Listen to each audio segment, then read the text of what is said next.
নমস্কার। Study point রানো থেকে বেশ কয়েকটি ইম্পর্টেন্ট জিকে নিয়ে আমরা আলোচনায় চলে আসলাম। যে জিকেগুলো আপকামিং পরীক্ষার জন্য ভীষণভাবে ইম্পর্টেন্ট। তো তোমরা ভিডিওটি প্রথম থেকে শেষ পর্যন্ত দেখতে থাকো, ঠিক আছে? তো বেশি কথা না বলে চলো শুরু করা যাক। আচ্ছা, বলো তো, ভারতের রাষ্ট্রপতিকে শপথ বাক্য কে পাঠ করান? সুপ্রিম কোর্টের প্রধান বিচারপতি। সুপ্রিম কোর্টের প্রধান বিচারপতি, তাই তো, রাষ্ট্রপতিকে। আচ্ছা, আর যদি সুপ্রিম কোর্টের প্রধান বিচারপতি যে না থাকেন তখন মানে তখন সুপ্রিম কোর্টের যিনি হেড বয়স্ক সব থেকে যে জ্যেষ্ঠ থাকবেন তিনি করাবেন, ঠিক আছে? সেটাই নিয়ম। আচ্ছা, সংবিধানের অভিভাবক কাকে বলা হয়? সুপ্রিম কোর্টকে বলা হয়। সুপ্রিম কোর্টকে বলা হয়ে থাকে। আচ্ছা, এবার বলো তো, ভারতের অখণ্ড বিচার ব্যবস্থার ধারণা কোন দেশ থেকে গৃহীত হয়েছিল? বিচার ব্যবস্থা ধারণা হচ্ছে ব্রিটেন থেকে নেওয়া হয়েছিল। অর্থাৎ ভারতের সংবিধানের বিভিন্ন বিষয়গুলো কিন্তু পৃথিবীর বিভিন্ন দেশ থেকে কিন্তু গ্রহণ করা হয়েছিল। এটা কোন দেশ থেকে কোন বিষয়টি নেওয়া হয়েছিল সেগুলো কিন্তু আমাদের অবশ্যই জানা উচিত, এবং সবগুলো ভীষণভাবে ইম্পর্টেন্ট, তাই তো? আচ্ছা, ডিরোজিও কোন ছদ্মনামে কবিতা লিখতেন বলতে পারবে? জুভেনিস। আচ্ছা, তিনি ইয়ং বেঙ্গল কি গঠন করেছিলেন, তাই তো? অর্থাৎ তার যে শিষ্য, অর্থাৎ তার যে ছাত্র ছিল তাদেরকে ইয়ং বেঙ্গল বলা হতো, তাই তো? আচ্ছা, এবার বলো তো, ভারতে প্রথম রেশন ব্যবস্থার প্রচলন কে করেন? আলাউদ্দিন খিলজি প্রথম রেশন ব্যবস্থা প্রচলন করেছেন। দাগ ও হুলিয়া নীতি তিনি প্রবর্তন করেছিলেন, তাই না? আচ্ছা, এবার বলো তো, বর্তমান ভারতে মোট হাইকোর্টের সংখ্যা কয়টি? 25টি। এবং সর্বশেষ হাইকোর্ট কোনটি হয়েছিল? তেলেঙ্গানা হাইকোর্ট হচ্ছে ভারতের 25তম হাইকোর্ট। ভীষণ ইম্পর্টেন্ট এটা একটা। এবার বলো তো, কত সালে রামকৃষ্ণ মিশন প্রতিষ্ঠিত হয়? রামকৃষ্ণ মিশন প্রতিষ্ঠিত হয়েছে 1897 সালে। 1897 সালে।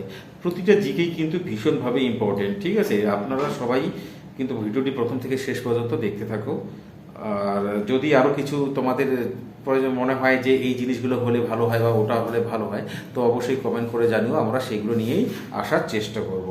আচ্ছা, এবার বলো তো, কে পৃথিবীর মানচিত্র অঙ্কন করেছেন? মানচিত্র অঙ্কন করেছে ভূবিজ্ঞানী টলেমি তিনি পৃথিবীর মানচিত্র অঙ্কন করেছিলেন। এবার ভারতের সিভিল সার্ভিসের জন্য কাকে বলে? একটা সহজ এবং ইম্পর্টেন্ট কোশ্চেন। লর্ড কর্নওয়ালিসকে বলা হয়। এবার বলতো, কপিল ধারার জলপ্রপাত কোন নদীর উপর অবস্থিত? নর্মদা নদীর উপরে এটি অবস্থিত। তো বিভিন্ন জলপ্রপাতগুলো আমাদের কিন্তু জানতে হবে। এবার ইম্পর্টেন্ট এবং সহজ প্রশ্ন। এবার বলতো, দামোদর উপত্যকা যে বহুমুখী নদীর পরিকল্পনা করা হয়েছিল, তাই তো, এটি কোন প্রকল্পের অনুকরণে তৈরি করা হয়েছিল আর কি? প্রকল্পটি এটি হচ্ছে ইউএস থেকে আর কি, টেনেসি প্রজেক্টের ধারণা নেওয়া হয়েছে। অর্থাৎ মার্কিন যুক্তরাষ্ট্রের যে টেনেসি উপত্যকা প্রজেক্ট, সেটির ধারণা থেকে সেখান থেকে কিন্তু ধারণাটা নেওয়া হয়েছিল।